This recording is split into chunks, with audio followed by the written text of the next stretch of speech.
Hello दोस्तों, Russian moon mission lunar 25 Russia के लिए एक डिजास्टर बन चुका है, पर इंडिया के लिए ये एक अपॉर्चुनिटी है। चंद्रयान 3 के लॉन्च के लगभग एक महीने बाद रशिया ने अपनी मून मिशन लूनर 25 को लॉन्च किया, जिसमें टेक्नोलॉजी और बजट चंद्रयान 3 से काफी ज्यादा थे। फॉर कंपैरिजन, लूनर 25 के बजट से 2 चंद्रयान 3 लॉन्च के बाद भी 400 करोड़ घर पे बच जाते। अब सवाल ये आते हैं, आखिर इतना एडवांस टेक्नोलॉजी और इतना हाई फंडिंग होने के बाद भी लूनर 25 एक कंप्लीट डिजास्टर कैसे बन गया, और इससे आधे से भी कम बजट में बना हुआ इंडिया का चंद्रयान 3 कैसे अब तक कई रिकॉर्ड्स तोड़ चुका है। चलिए जानते हैं। नंबर 1, फेलियर का रीजन। लूनर 25 के फेलियर के पीछे मेन 3 रीजन रिस्पॉन्सिबल है। इसमें नंबर 3 इतना इंपॉर्टेंट है कि ये रशिया का फ्यूचर मिशंस को भी फेल कर सकता है। Let's start with number 1, engine failure. Unlike Chandrayaan 3, lunar 25 के इंजन लॉन्च के बाद से 1 वीक तक लगातार चल रहे थे, और यही मेन रीजन है कि लूनर 25 बस 10 दिनों में 8 से चांद तक पहुंच गया। पर किसी भी स्पेसक्राफ्ट को चांद पे लैंड करने के लिए एक प्री लैंडिंग ऑर्बिट पे एंटर करना होता है,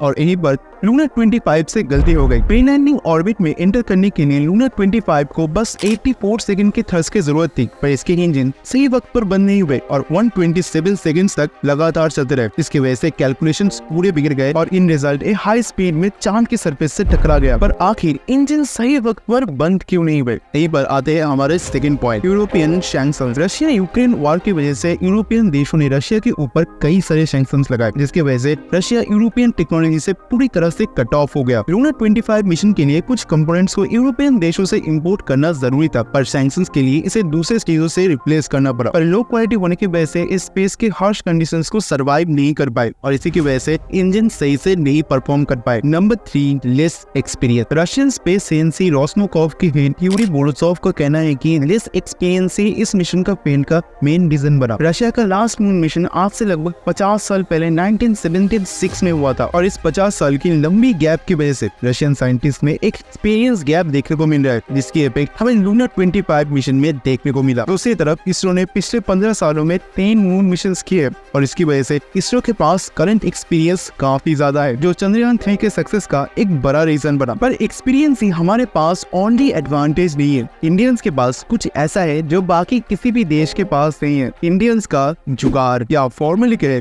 तो कॉस्ट सेविंग टेक्निक। लुक, इसमें कोई डाउट नहीं कि स्पेस एक्सप्लोरेशन एक्सपेंसिव है। इसे करने के लिए कई मिलियन डॉलर्स और बहुत ज्यादा रिसोर्सेज की जरूरत होती है। यही मेन वजह है कि दुनिया में 190 कंट्रीज के बाद भी बस 9 कंट्रीज ऐसे हैं जो खुद से किसी भी ऑब्जेक्ट को स्पेस में भेज सकते हैं, और यही स्पेस एक्सप्लोरेशन का सबसे बड़ा ऑब्स्टिकल भी है। अगर दूसरे प्लैनेट्स पर ह्यूमन कॉलोनीज को बसाना है, ह्यूमंस को एक इंटरप्लैनेटरी सिविलाइजेशन बनना है, तो स्पेस को चीप करना ही होगा। और इसी का ही एक मिसाल है हमारी इसरो आज दुनिया की one of the most cost efficient space agency है। अमेरिका, चाइना, जापान जैसे डेवलप्ड कंट्रीज से आधे से भी कम बजट में हम स्पेस पे मिशंस को भेज सकते हैं। पर क्या लो बजट से हमारी एफिशिएंसी में कोई इफेक्ट आया है? जी बिल्कुल नहीं। चाहे वो एक साथ सबसे ज्यादा सैटेलाइट्स को स्पेस में भेजना हो, पहले अटेम्प्ट में मार्स पे सक्सेसफुली पहुंचना हो, या चांद के साउथ पोल में पहुंचने वाले सबसे पहला देश बनना, इसरो हमेशा ही खुद को एक लेवल बेहतर बनाते आया है। और इसी वजह से जिन देशों के पास अपने इंस्ट्रूमेंट्स और अपने सैटेलाइट्स को स्पेस में भेजने के लिए एक प्रॉपर इंफ्रास्ट्रक्चर की एक्सपीरियंस नहीं है,